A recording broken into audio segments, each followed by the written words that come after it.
Bonsoir tout le monde, bienvenue à un épisode spécial du balado KBSF, Knowing Better Since Forever.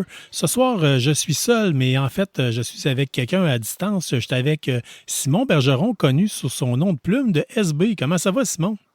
Hey, ça va super bien. Premièrement, un grand merci de me recevoir comme ça, de façon aussi inattendue.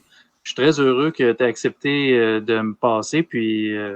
Ah non, ça va très bien. Je vais te dire, les choses vont très bien en ce moment. Ah ben Simon, écoute, ça fait plusieurs conventions qu'on se voit, des festivals du livre, festivals de la bande dessinée, on se croise, puis on dit tout le Ouais, temps qu'on va faire quelque chose. Là, cette semaine, tu m'as contacté rapidement pour me dire, Carl, je suis rendu là. Ça ça fait s'en longtemps vient. que je te parle du Bouddha brisé, puis on est rendu là. Oh, Qu'est-ce qui se mais passe avec ton projet? C'est quoi le Bouddha brisé, première des choses? le Bouddha brisé, c'est une bande dessinée un peu manga québécoise indépendante qui parle d'un personnage qui s'appelle Alex, qui est à la fin de sa vingtaine. Puis ce personnage-là, il vit une bonne grosse crise existentielle, un peu comme celle que moi, personnellement, j'ai vécue à l'époque. Une crise qui fait en sorte que tu te remets en question sur à peu près tous les aspects de ta vie, puis toutes les décisions que tu as faites. Puis dans ce monde-là, il y a un phénomène qui s'appelle la dissociation, qui est un peu comme tout ce que tu gardes en dedans, ce que tu refoules, que ce soit positif ou en négatif, ça va se garder en dedans. Ça va faire un peu comme une bouteille d'eau gazeuse qui va se comprimer. Puis à un moment donné, quand ça va être rendu super plein, ben là, ça va péter puis ça va sortir de tout bord, tout côté, tout dépendant de comment tu vas gérer ça.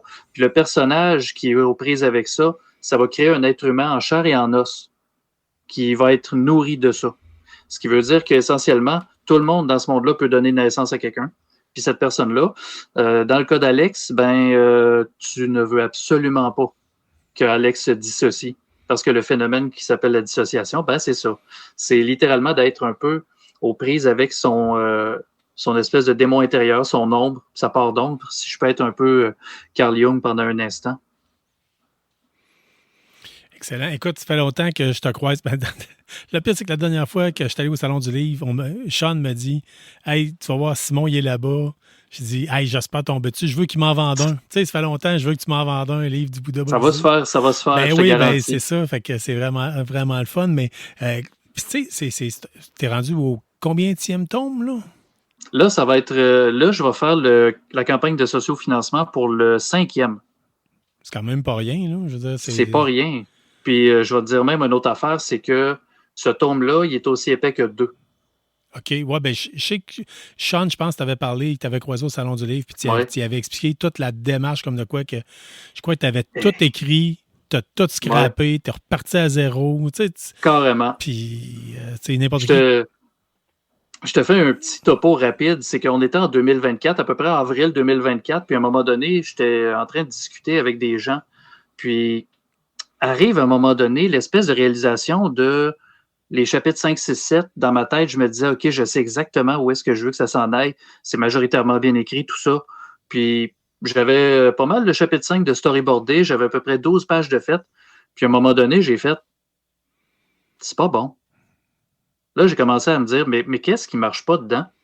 Puis là, je me suis dit, ah, c'est vrai, c'est parce que j'aime pas ce que je suis en train d'écrire, c'est parce que ça me représente pas. Fait que si ça me représente pas, pourquoi est-ce que je le ferais? Fait que je me suis dit, bon, qu'est-ce qu'on va faire? On déchire, puis on recommence. Puis honnêtement, j'avais à peu près 86 pages de storyboardé. Là, les gens, là, tu vas être bon pour me confirmer ça. Moi, j'ai déjà essayé d'en faire un peu de la bande dessinée, tu sais. Mhm. Je pense qu'il y a bien des gens qui l'ont essayé. Tu peux faire une bande dessinée avec des feuilles de cahier Canada, tu sais, puis ça va se faire rapidement. Mais quand tu veux Pour te bien faire donner. ça, c'est à peu près, c'est une case d'une journée de travail, à peu près, là. Ah, Tu ça sais, dépend. Écoute, ça va dépendre parce que si tu regardes, il y a des bandes dessinées, des artistes qui peuvent prendre des jours pour faire un dessin. Tu peux en avoir qui vont passer 20 minutes. Tu regardes dans le paysage de la bande dessinée québécoise, on a une population ultra riche et talentueuse. Il y a, il y a du talent à foison. Là, j'en reviens pas. D'ailleurs, on a ouvert récemment la maison de la bande dessinée à Québec il n'y a pas longtemps. Puis, juste parcourir les couloirs de cet endroit-là te fait comprendre à quel point non seulement on vient de loin, mais que notre identité, c'est la bande dessinée. Puis, je fais un parallèle avec tu parlais de feuilles de cahier Canada. Émile Ferris qui fait « Moi, ce que j'aime, c'est les monstres ». C'est comme si c'était sur des cahiers Canada, puis tu regardais à l'intérieur d'un gros cahier Canada. C'est vraiment intéressant, puis il y a des dessins qui sont très bien travaillés, d'autres qui ne le sont pas du tout. Tu vas avoir des artistes qui vont avoir un style très simple, qui est très... tu penses, par exemple, Francis Desharnais. Tu vas avoir Guy Delisle, qui a fait Pyongyang, qui est une merveilleuse BD spectaculaire, que je te dis, c'est un incontournable la BD du Québec. Tu vas avoir aussi une autre artiste qui, elle, a fait une des meilleures BD que j'ai lues dans les 10 dernières années, La Méduse, Boom, qui était accidentellement, qui est la mère spirituelle du Bouddha brisé, parce que en 2015, j'étais rendu à faire la BD, puis je galérais un peu à arriver. Puis elle m'a botté le cul, elle a dit « Fais-la, sinon c'est moi qui te botte le derrière. » OK. Puis je l'ai faite. Vous êtes une belle communauté de BDistes au Québec, en tout cas. Puis ça semble, Québec. Vous semblez pas mal à toutes vous aider, puis vous croisez au travers. Vous connaissez pas mal toutes, je pense. C'est ça qui est drôle, c'est que je me rendais compte de ça quand j'étais à l'ouverture de la maison de la BD. Je me disais, je parle à, mettons, Mario Malouin, André Gagnon, des Cédric Lotte, qui a été un des premiers Québécois à être publié dans Métal Hurlant dans les années 80, qui a ouvert la voie à la BD québécoise ailleurs. Alors déjà en partant, je me disais, mais qu'est-ce que moi je fais là? Là, j'ai compris que c'est pas parce que je suis rendu, admettons, hyper connu. C'est au contraire parce que ce que je représente, moi, c'est-à-dire le underground de chez Underground, ben la maison de la BD voulait ça aussi. Ouais. Parce que pour eux, ce qui est important, c'est pas de représenter tout le monde qui a à peu près 76 BDistes COSA, des prix qu'ils remettent dans la BD, ou d'être vu partout sur la planète, puis d'avoir 6 films à son actif qui sont adaptés de nos BD. Non, non. Ce que Thomas-Louis Côté veut avec ça, c'est de montrer tout le monde, toute la communauté, qu'ils soient les plus connus ou les moins connus, tu as une place là-bas. Puis je pense que c'est là que je me suis rendu compte, waouh, je connais vraiment beaucoup de monde, puis ces gens-là me connaissent aussi. Fait que c'était quand même très émouvant, je te mentirais pas, de se rendre compte de ça, puis de se dire, le mois de 7 ans en dedans, là, il trippe, il est comme, il est pas juste heureux, là, il croit pas ça lock. Peu importe à quelle étape de ma vie, avant 15 ans, que je me vois, le kid que je représente, il croit même pas encore à ça. Ouais, ben, j'étais dans un autre balado ce matin, justement, puis on parlait de, tu sais, exemple, nous autres dans le domaine, parce que toi aussi, tu fais du balado, puis on y en reviendra tantôt, tu sais, dans le domaine du balado, de dire, hey, je t'ai invité à une conférence de presse, tu sais, puis j'expliquais, tu sais, je dis, le méchant syndrome de l'imposteur, tu sais, je dis. Ah, mais c'est clair. J'étais comme, je suis allé quoi, 2 conférences de presse jusqu'à maintenant. Ouais. Puis, les 2 premières, j'étais terrifié. Tu as l'impression, tu te dis, c'est pas moi, ça. Je suis un gars qui travaille de 9 à 5, mais. Puis là, c'est comme ça, hein? Mon passe-temps m'amenait là. Je veux dire, Ouais. Mon passe-temps devient. Ouais. C'est ta passion, puis ton passe-temps, puis c'est à quel point que tu l'as entretenu, que tu as entretenu les relations qu'il y a autour.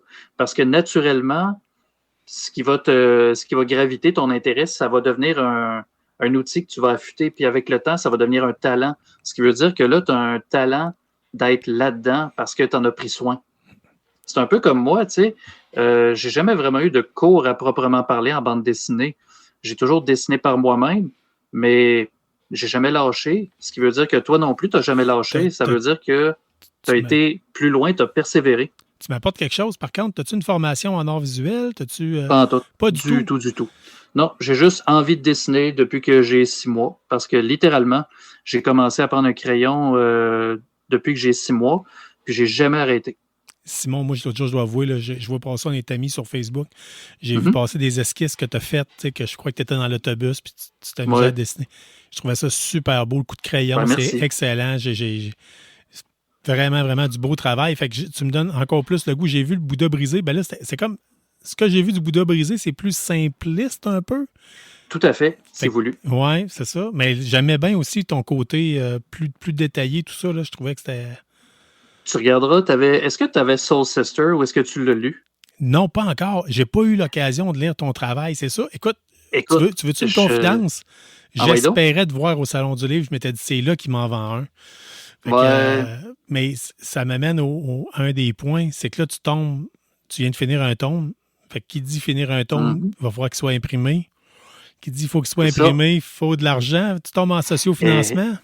C'est ça. C'est ça, ça s'en vient, là, pour ne pas dire, là, aujourd'hui, on est mardi, on est le 3 juin, parce Oui, que, si je me souviens bien, c'est l'explosion du mont Etna, alors, grosse date. Donc, puis moi, ben, ma campagne de sociofinancement commence le vendredi 6 juin.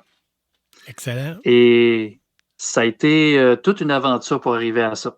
Parce que là, maintenant, le Bouddha brisé, chapitre 5, intitulé Eriomem, ne peut plus se permettre de durer 42 ou 43 pages.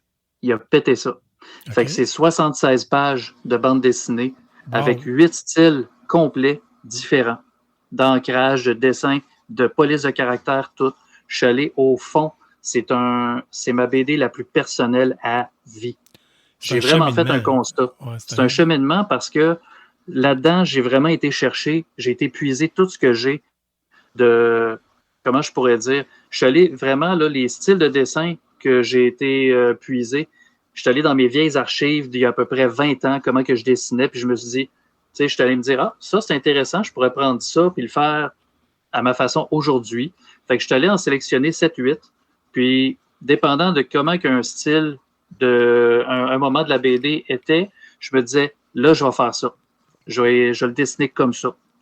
Fait qu'il y en a il y a même un moment donné où ce que tu as un passage où ce que je suis obligé, j'ai pas été un grand fan, mais par contre, parce que c'était ultra dérangeant, mais j'ai déjà lu des mangas de Junji Ito qui fait de l'horreur, mais tellement horreur et dérangé que tu te dis, mais comment est-ce que tu peux dessiner ça? Puis moi, je me suis dit, à ce moment-là, je me fais une référence à Junji Ito. N'importe qui connaît un peu ce personnage-là, cette personne-là, plutôt cet artiste, va se dire, je sais exactement de quoi il parle. Il va arriver sur ces pages-là, puis il va se dire, on est là-dedans. OK. Hey, Puis, super. c'est vraiment là, je me suis éclaté.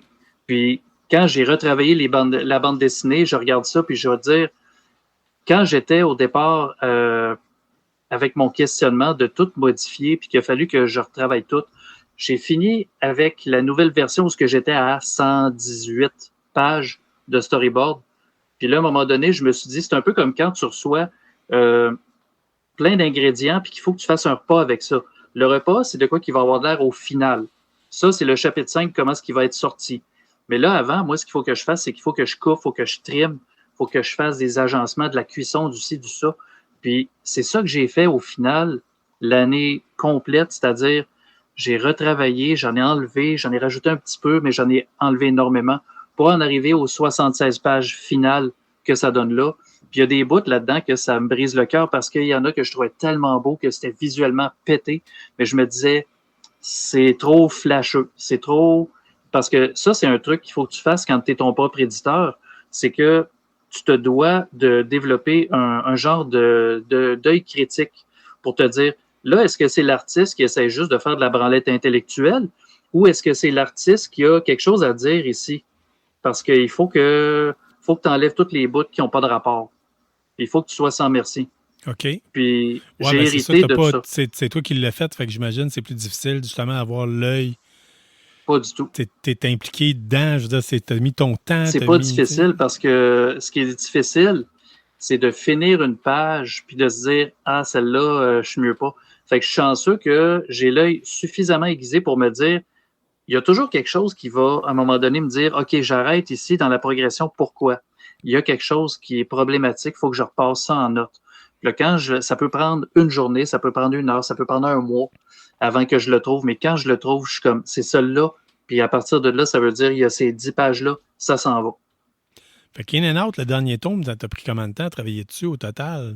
Je dois dire que je suis dessus sur l'écriture, euh, puis jusqu'à la complétude, jusqu'à ce que je l'ai complété récemment.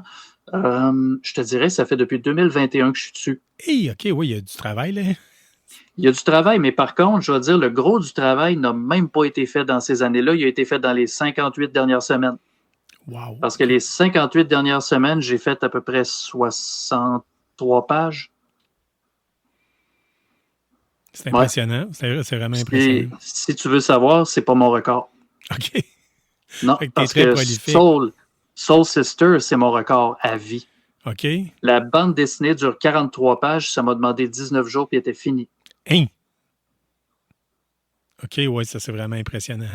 Ben, je vais t'en dire une encore meilleure que ça, parce que moi, honnêtement, quand je l'ai appris en mars, là, j'ai fait attends un peu. Pardon, quoi? C'est que Soul Sister a des lecteurs dans 10 pays. Wow! Mais c'est-tu. Pas 6, mais 10. Oui, c'est-tu. J'ai cru voir un partenariat avec De Jeunesse, ça se peut-tu? Là, je suis en train de travailler avec Deuil Jeunesse pour créer un T-shirt de Soul Sister parce que la BD, se veut être quelque chose qui touche au deuil. OK. Puis, pour moi, en tout cas, ça touche au deuil. Puis, je pense que c'est quand même assez clair dans les visuels. Mais je te dirais, là, la voix casse un peu parce que c'est un peu une bande dessinée qui est très, comment dire, c'est ma BD qui a changé ma carrière. Puis, quand je te dis ça, je m'attendais pas du tout à cette BD-là, elle n'était même pas prévue. C'était OK. ma BD grossesse surprise. J'ai fait, ah, putain, il y a une BD qui veut sortir de là. Oh! Puis, essentiellement, c'est ça, je travaille avec Deuil Jeunesse pour créer un T-shirt. Puis, quand ça va être fini avec le sociofinancement du Bouddha brisé, j'embarque direct là-dedans. L'idée, ça va être que les profits, je vais couper la poire en deux, puis leur redonner la moitié des profits à eux de tous les T-shirts vendus pour que leur organisme puisse continuer à exister, à donner des soins aux gens qui sont en deuil, que ce soit des jeunes, des moins jeunes, à propos de des jeunes ou des moins jeunes. Fait que, essentiellement, je veux faire ma part là-dedans. C'est très généreux de ta part, puis c'est le fun. Écoute, je suis éducateur, hein, fait que de formation, fait que je trouvais ça le fun, puis encore de temps en temps, on a fait affaire avec Historiquement. Ouais. OK. C'est bon, c'est ton air climatisé, c'est ça? Ouais, c'est ça, c'est mon air climatisé. Tu vas l'entendre une couple de fois, je suis désolé, c'est... Non, ben écoute, ici, en tout cas ici dans le studio, des fois, on a des problèmes d'interférence assez intenses. Là. J'étais rendu à me demander, je ne m'achetais pas un K2 justement pour essayer de trouver. Je pensais que tu voulais dire un chien, mais ça, c'est un K9. Non, c'est vraiment pas le même genre. Mais oui, pour revenir, je trouve ça super le fun que tu travailles ou que tu as un projet avec Deuil Jeunesse. Ça rend encore plus ton travail intéressant. Si ça peut, là. Honnêtement, je te dirais que le mois, encore une fois, le mois kid de toute époque confondue, parce que je me sens quand même encore un peu kid, même à 47 ans, il tripe sa vie. Parce que, tu sais, je vais le dire, j'ai eu une passe en 2024 puis une partie de cette année où je me suis quand même un peu questionné sur l'impact qu'un être humain peut avoir sur la vie des autres, puis à quel point, tu sais, en gros, là, je te fais un résumé, je me suis embourbé dans une série de questions qui m'ont fait un peu douter de moi, qui m'ont déprimé. Puis au final, récemment, j'en parlais avec du monde, puis je leur disais, en fait, je pense que je ne serai jamais cette personne-là grâce à une chose, mais à une série de choses. Et ça va être dû aux gens avec qui je m'entoure, un peu comme toi, justement, avec le fait que tu disais, je fais du 9 à 5, puis je suis là, tu sais. Fait que c'est un peu le type de relation qu'on entretient, puis à quel point on prend soin de ça autour de nous pour promouvoir, puis essentiellement que les bottines suivent les babines. Fait que moi, ça fait assez longtemps que je voulais m'impliquer de cette façon-là.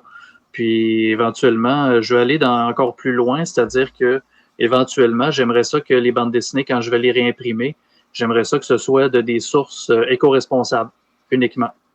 Que papier, encre, tu vas chercher quelque chose qui est éco-responsable, puis on le fait là-dessus, that's it.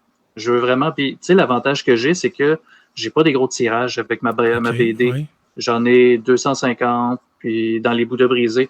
Le plus qu'il y en a, là, à date, c'est Soul Sister, qui en avait 750 depuis son lancement, parce que le sociofinancement a pété le plafond, puis ça a fait, je vais en imprimer plus.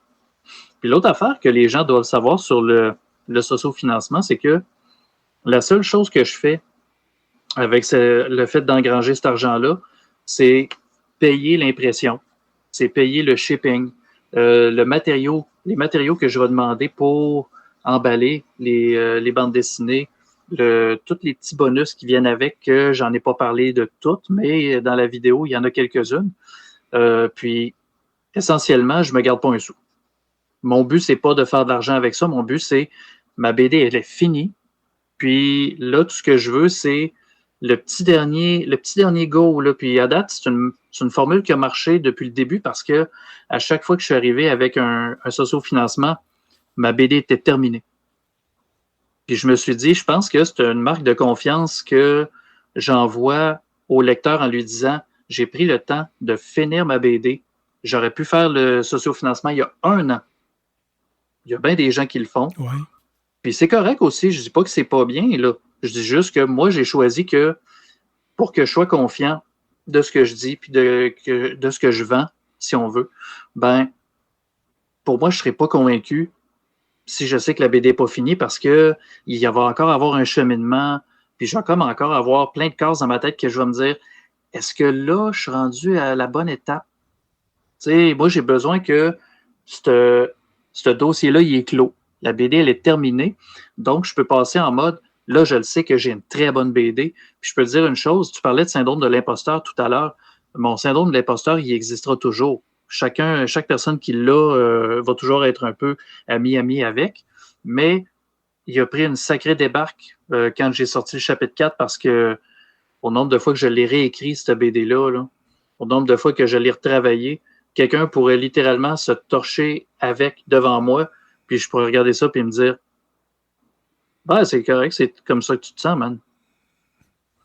Mais perso, c'est sûr que ça me ferait mal un peu, là, mais quand même, pour être franc, je pense que j'aurais pas envie de m'en faire avec ça, puis je me dirais c'est lui qui parle pour lui, puis c'est tout. OK. Dis-moi, Fait que mon syndrome de l'imposteur, il a comme downé. si je veux commencer à découvrir ton œuvre, je commence avec Soul Sister, avec Le Bouddha brisé. Moi, je te dirais, si tu es fan des séries de bande dessinée, c'est-à-dire qu'il y en a 1, 2, 3, 4, qu'il y a une progression, tu y vas avec Le Bouddha brisé. Mais si tu veux y aller avec une BD que tu peux regarder juste, tu peux lire juste celle-là, puis c'est tout, tu peux y aller avec Soul Sister.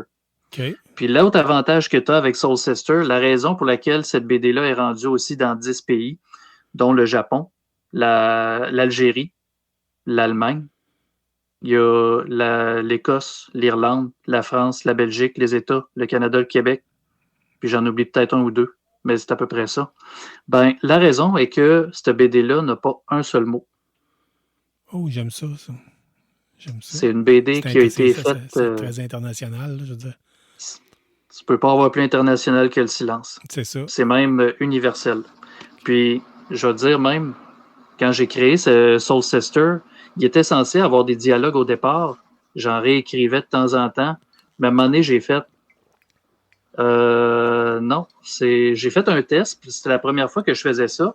C'est rare que je laisse des dialogues dormir pendant un temps, puis que je reviens une couple de jours plus tard. Mais là, je me suis dit, cette BD-là, elle veut dire quelque chose pour moi, là. Ça, c'est... Peut-être que Le Bouddha brisé, chapitre 5, c'est ma BD la plus personnelle qui parle de moi. Mais Soul Sister, c'est ma BD la plus... C'est mon ADN. Ça va me chercher, là, au niveau où c'est la fibre de la fibre. Fait que je te dirais qu'à partir de là, écoute, pour te donner une idée, je travaillais sur cette BD-là, puis il y a des moments où je chialais ma vie, là, je braillais tellement que j'étais comme, écoute, j'étais dans un monde où je faisais jouer du Joe Hisaishi, compositeur de Hayao Miyazaki pour les films de Ghibli, comme par exemple Le Château ambulant et tout ça. Ben, j'ai une couple de compilations ici, et quand je travaillais sur la BD, ben, je faisais jouer ça à journée longue. Puis quand tu fais 3 à 8 pages par jour, pendant 19 jours, ben, à un moment donné, tu connectes avec des morceaux. Puis il y a des morceaux qu'à cette heure, il y a des pages puis des morceaux que je peux même plus entendre ou regarder parce que ça me part tout de suite. OK. C'est là où j'ai... comment dire? C'est là où j'ai compris que ce que je faisais là, c'était pas juste pour moi. C'était peut-être qu'il y a d'autres mondes qui pourraient trouver un genre de... Je n'irais pas jusqu'à dire une paix intérieure, mais très certainement une promesse peut-être de réconfort, chose que j'avais jamais faite auparavant. Parce que Soul Sister, quand je te dis que c'est la BD qui a changé ma carrière, à partir de maintenant, j'ai compris, d'une certaine façon, c'est comme s'il fallait que j'aille mes chakras alignés pour faire une BD. C'est-à-dire, si la tête, le cœur et les tripes sont pas... il y en a un des trois qui est pas là, ça ne sert à rien, je la ferai même pas. Okay. Ce sera même pas une idée que je vais valider. Soul Sister, c'est la BD qui est arrivée le 28 octobre 2022, dont j'avais aucune idée. Que j'étais au SEBS, sur René Lévesque, qui n'existe plus aujourd'hui. Malheureusement, je travaillais ouais, là. C'est ça. Malheureusement. C'est tellement triste, mais c'était la dernière création que j'ai faite là-bas, où je me suis dit, j'ai fait une page, j'ai fait un dessin, puis à un moment donné, j'ai fait, t'as un peu, il y a quelque chose là, il y a de quoi? Il faut que je fasse quelque chose avec ça, je ne sais pas quoi.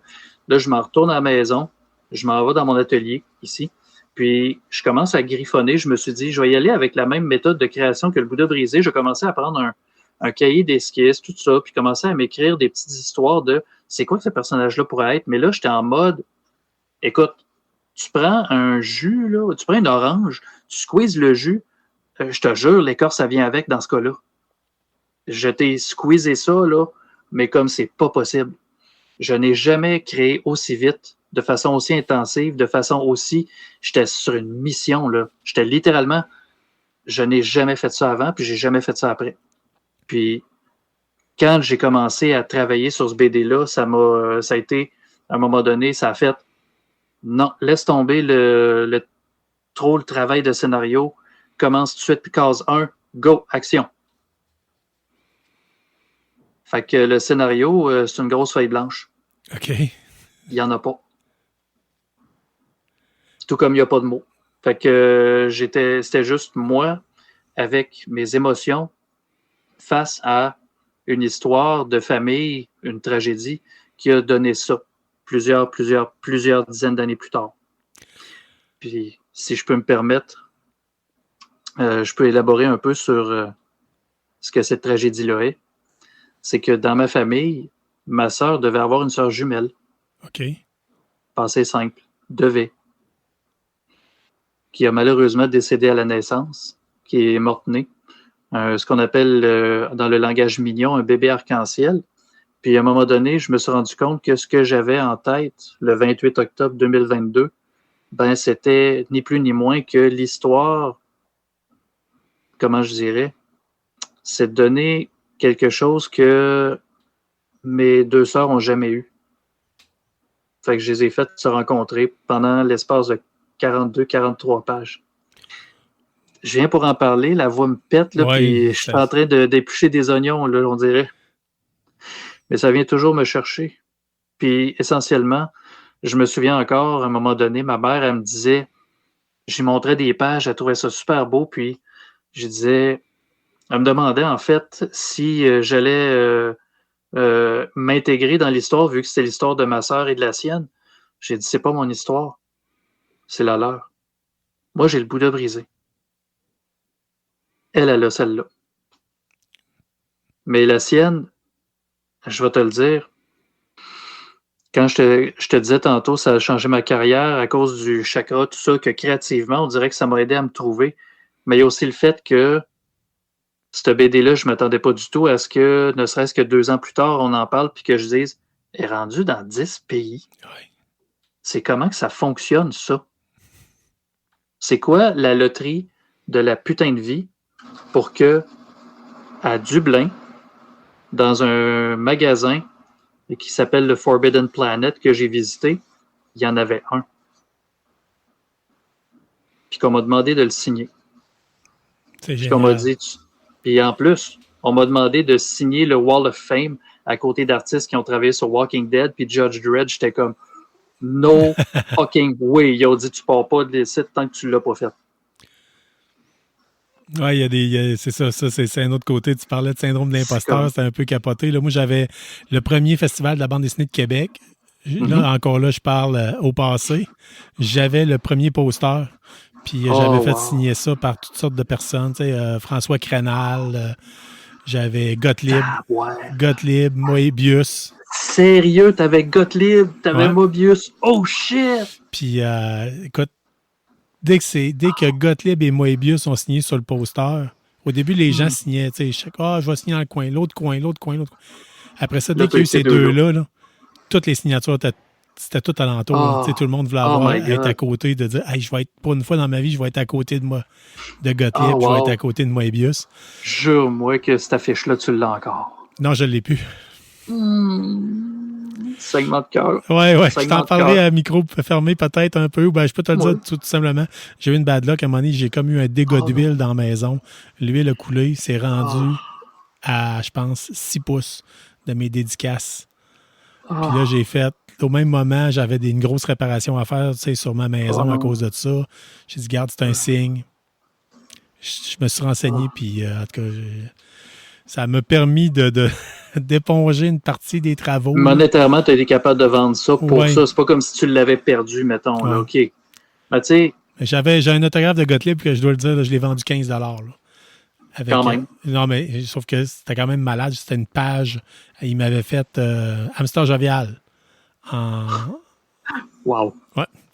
Fait que, non, c'est ça. Fait que, avoir su, je t'aurais fait signer mon poster si je l'avais gardé, mais Écoute, si j'étais je pas à veux. celui-là, Ouais. mais si jamais tu as encore celui-là du Salon du Livre ou du Festival de la BD de 2016 ou 2017, quand j'étais en nomination au prix Réal Filion dans la meilleure publication, ben, je te le signerai. OK. Écoute, sais-tu quoi? Depuis tantôt, tout ce que j'ai le goût de faire, c'est d'acheter tes bandes dessinées. Je veux que tu me dises où c'est qu'on peut se les procurer et que tu me la signes. C'est juste moi qui les ai parce que je les ai retirés depuis 2019 de la circulation en librairie. OK. C'est rien contre les librairies, c'est juste que je suis indépendant et j'aime manger. OK. Des fois, une journée sur deux. Puis, ce que malheureusement, tu sais, je comprends pourquoi les librairies font ça, mais ils ont besoin de charger à peu près 40%. Ouais. Ils prennent. Puis, c'est à quelque part, c'est normal. Ils ont des loyers à payer, ils ont de l'électricité, ils ont des employés, ils ont tout à payer. Fait que, tu sais, faut bien faut bien qu'ils fassent les choses pour que ce soit un peu égal pour tout le monde. Mais moi, de mon côté, je regardais ça, puis je me disais, ah, ça fait mal à chaque copie, ça, par exemple. Puis, tu sais, quand je suis pas dans une situation où ce que j'en vends suffisamment pour me sentir à l'aise de revenir en librairie. Puis, éventuellement, peut-être, mais pour l'instant, je peux pas encore nécessairement dire que ça va être le cas. Mais donc, c'est juste moi qui les a, c'est-à-dire sur Facebook, sur mon Facebook à moi, parce que je travaille encore sur l'idée d'avoir un site, mais quand est-ce que ça va arriver, ça aussi, c'est des sous, puis c'est générer pas mal de savoir qu'est-ce que je veux là-dedans, puis qui engager pour ça. Mais essentiellement, avant d'avoir un site, ben j'ai encore mon Facebook personnel d'artiste ou personnel, puis la personne peut me faire un virement, puis dans le fond, dédicace, envoi, that's it. Excellent, excellent. Moi, c'est simple de même. Mais par contre, pour subventionner le dernier tome du Bouddha brisé, ça se passe sur quelle plateforme? Ça se passe sur La Ruche. Ça va être disponible éventuellement. Je devrais fournir un lien, justement, une fois que le micro va être fermé. Mais ça va être à partir du... Je pense qu'il va y avoir une journée de pré-campagne que j'ai choisie pour le 5, c'est-à-dire le jeudi. Fait que je suis ça de même. Ça se peut que le 5, vous ayez un petit accès rapide au cas où si vous dites hey, j'ai pas envie d'attendre à vendredi. Parfait, jeudi, c'est fait. OK, cool. Mais essentiellement, c'est ça. Tu l'écriras sur la page Facebook de KBSF. Ouais. Tu sais, comme ça, les gens vont pouvoir voir ton nom, avoir accès après ça à ta page, tout ça. Puis en même temps, ça va être le meilleur lien possible. Là. Je risque de mettre l'épisode en ligne, peut-être même ce soir. Là. Fait que, que ça serait... Ben là, je veux faire la promotion de ce que tu fais. Là. Puis là, surtout que tu viens de me donner le goût de façon encore plus épouvantable d'acheter tes BD. Écoute, ça va me faire plaisir. Fait que... Moi, ça va être un honneur et une joie. Puis je vais te dire, ma BD, toutes mes BD sont 100% locales. C'est imprimé à 5 km d'ici. Puis, essentiellement, j'y vais de la vieille façon, c'est-à-dire, c'est plein de nouvelles choses que j'ai dû apprendre quand mes anciens éditeurs ont dû fermer Berbère, malheureusement.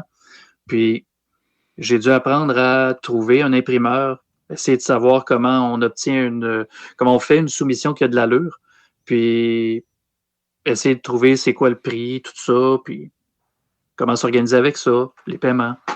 Plein d'affaires que je me suis dit, waouh, je ne savais absolument rien. Non, Tout ce probablement que que j'avais le petit Simon qui voulait juste griffonner dans les marges de ses cahiers d'école, puis ça disait pas qu'un jour, il allait devoir négocier des contrats avec des imprimeurs. Ah non, c'est ça, c'est certain, mais ce qui est fantastique avec ça, je trouve, c'est que personnellement, je suis fasciné par le fait que je me rajoute toujours une job de plus, mais à quelque part, ce que je me rends compte, c'est que ce job de plus-là, c'est un pourcentage de plus pour moi. C'est-à-dire que ma BD, je la vends 20$, il me revient 20. Tu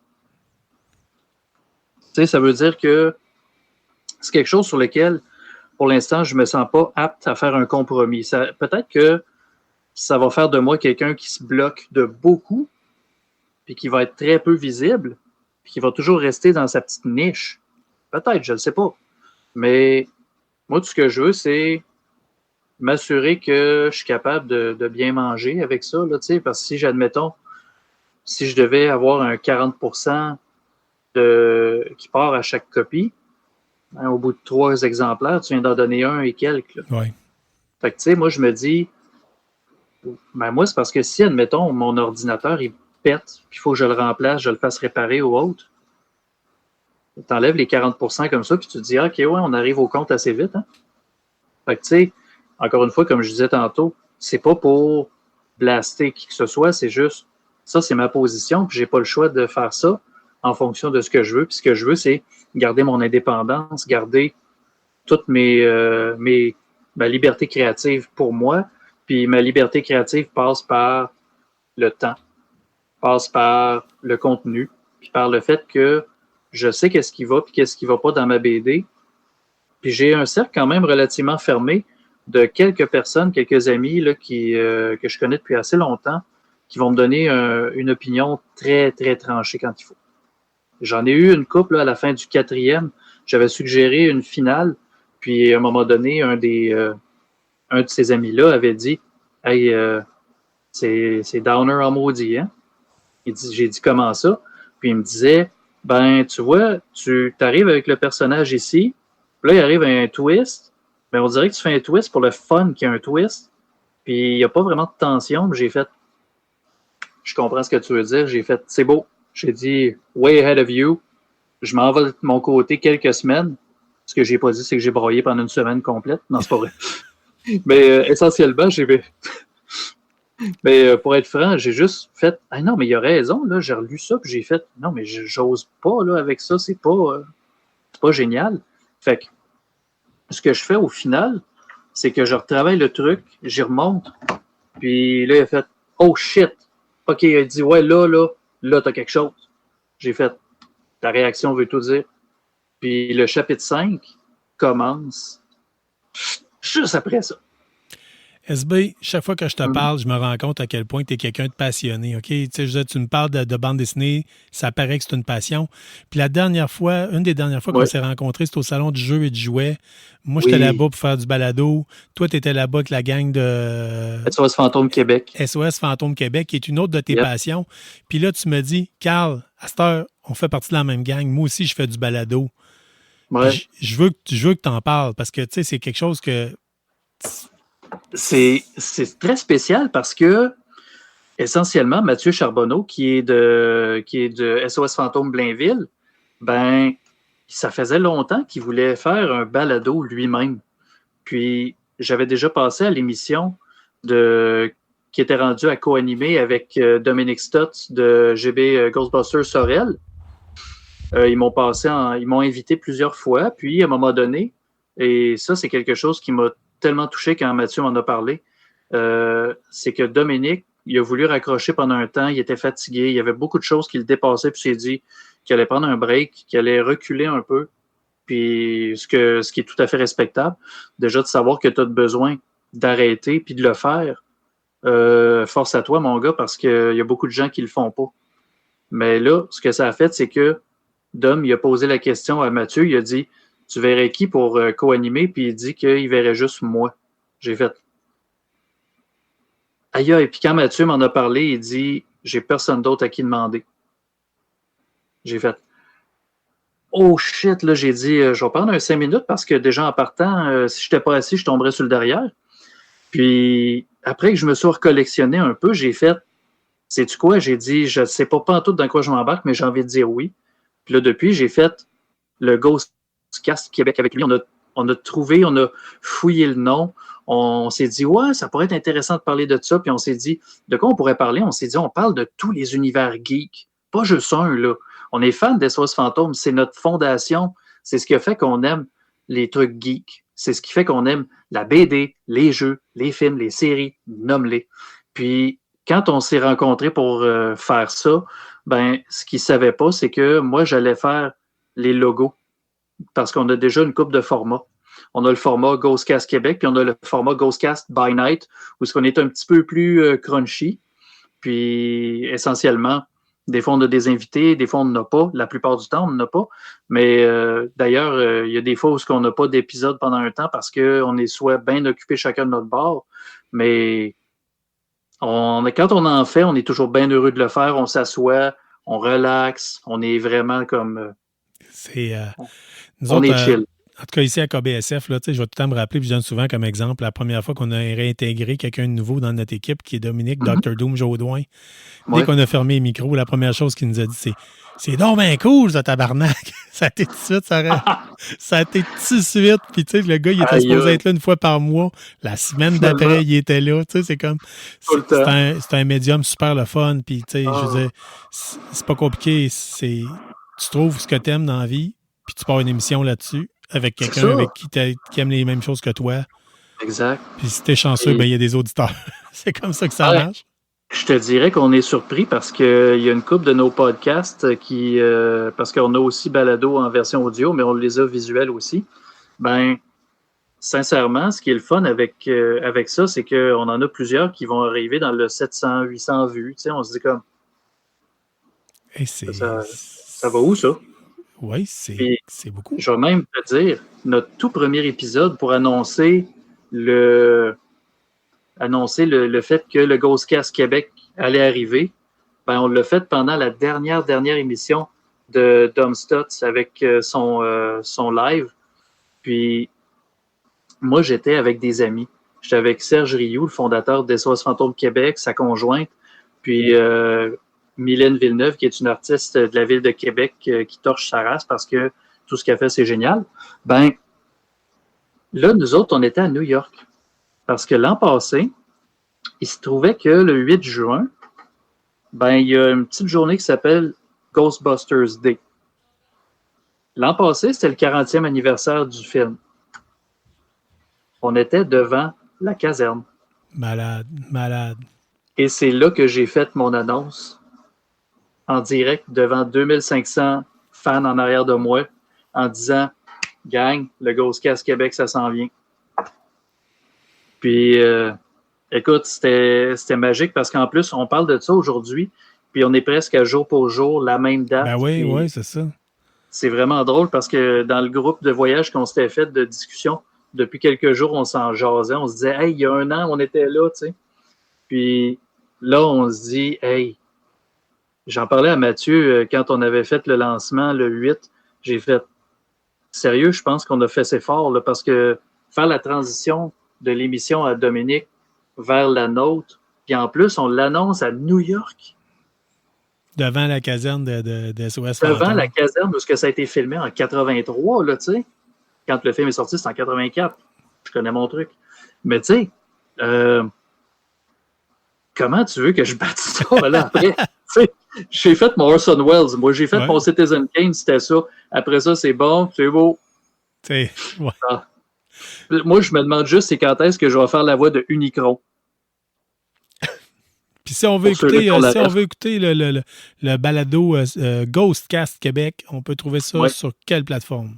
Vous allez pouvoir trouver ça sur Facebook. Puis, si je me souviens bien, le balado, ça, je suis tellement pas à l'aise de dire lequel parce que je veux pas dire n'importe quoi. StreamYard. OK. Fait que on est sur StreamYard, puis je pense qu'il y en a une couple d'autres, mais je suis pas très sûr. Mais allez nous voir sur Facebook. On a une panoplie d'épisodes déjà enregistrés. Puis vous n'allez pas être en reste parce qu'on a des coups des univers geeks, puis pas d'écoute dans le sens qu'on botche là ou qu'on les bitch, loin de là. Non, on veut les honorer. Excellent. On aime ça comme ça. Simon, Ouais. merci encore. Ça a été un honneur d'enfin pouvoir faire une entrevue avec toi puis enfin prendre le temps de se parler sans une foule de 10 000 personnes en arrière qui magasinent et qui crient. Fait que... Ça, sérieux, oui. Ça, c'est... Ouais. Chaque fois qu'on se voyait puis qu'on se disait qu'on va faire ça, il y avait tout le temps du « Ah! » Ouais, c'est là-dessus. C'était pas une gag qu'on a eu, mais c'est un honneur. Écoute, je suis très heureux que tu aies accepté mon invitation. Puis, moi, j'ai juste hâte de partager la campagne avec tout le monde, puis d'essayer de faire mousser ça, faire en sorte de voir jusqu'où on peut aller. Puis, en dernier lieu, ben, j'ai peut-être une dernière anecdote où ce que j'ai rétréci la campagne dans mes ambitions, où je me suis dit, je voulais faire de quoi de super beau avec une couverture rigide, avec un vernis sélectif, tout ça. Puis je voulais faire un 500 exemplaires, mais je me suis dit, non. Je vais revoir ça à la baisse, mais faire le même format que les autres. Comme ça, si jamais on arrive à ce montant-là, là, on peut le faire. Oui. Mais là, ce qui va être le fun, c'est que les gens qui vont l'avoir acheté à ce prix-là, quand elle va sortir, elle va être pas mal plus chère que ça. Parce que c'est pas 30-35 qu'elle va être. C'est 50. Parce que ce que j'ai pas dit, c'est qu'il y a des pages en couleur dedans aussi. OK. Il y a du noir et blanc, il y a de la couleur, il y a 8 styles de dessin différents avec police de caractère qui s'en vont dans tous les sens, dans un sens quand même relativement logique. Mais essentiellement, je me suis fait un fun noir à faire cette BD-là. Ça a été incroyable. Un noir d'encre, je devrais dire, d'encre de Chine. Mais ça a été un plaisir fou. J'ai redécouvert... J'ai retravaillé sur la BD, puis j'ai eu à peu près les mêmes feelings que quand je travaillais sur Soul Sister. J'ai beaucoup moins braillé cette fois-là, mais j'ai tellement aimé ça, je me suis dit, oh my God, c'est maintenant ça qu'il me faut, c'est ça mon avenir, c'est les chakras alignés, là, cœur, tête, trip, quand c'est ensemble, c'est go cré. Puis j'en ai déjà une couple d'autres qui s'en viennent, des BD, là, j'ai déjà une couple d'autres projets, dont une qui va être très colorée parce que ça va être ma première BD en couleur entièrement. Puis ça va être une romance. Oh. Fait qu'on surveille tout ça, puis on se dit à la prochaine. Et, je vais fermer le micro, puis allez voir, tout simplement. Ghostcast Québec, allez voir Soul Sister, Bouddha brisé. Vous savez, au pire aller, Simon, tu mettras les liens sur notre page Facebook. Fait que merci encore de ta présence. Salut tout le monde. Ça fait super plaisir. Au revoir. Au revoir. Merci d'avoir été des nôtres pour cet épisode de KBSF. On espère que vous avez apprécié. Si c'est le cas, abonnez-vous, écrivez-nous un avis sur votre plateforme de balado-diffusion préférée ou parlez-en à un ami. N'hésitez pas à nous suggérer des sujets de discussion ou nous faire part de vos idées et des événements que vous organisez. N'oubliez pas notre page Facebook pour gagner des prix en répondant à nos questions de la semaine. On en profite d'ailleurs pour remercier Infini Jeux et la librairie Première Issue pour tout leur support et leurs encouragements. On vous encourage en retour d'acheter vos comics et jeux de table chez eux. Merci surtout à vous, les auditeurs, sans qui ce balado ne serait pas le même. Restez qui vous êtes, mais surtout restez geek et on se revoit dans un autre épisode.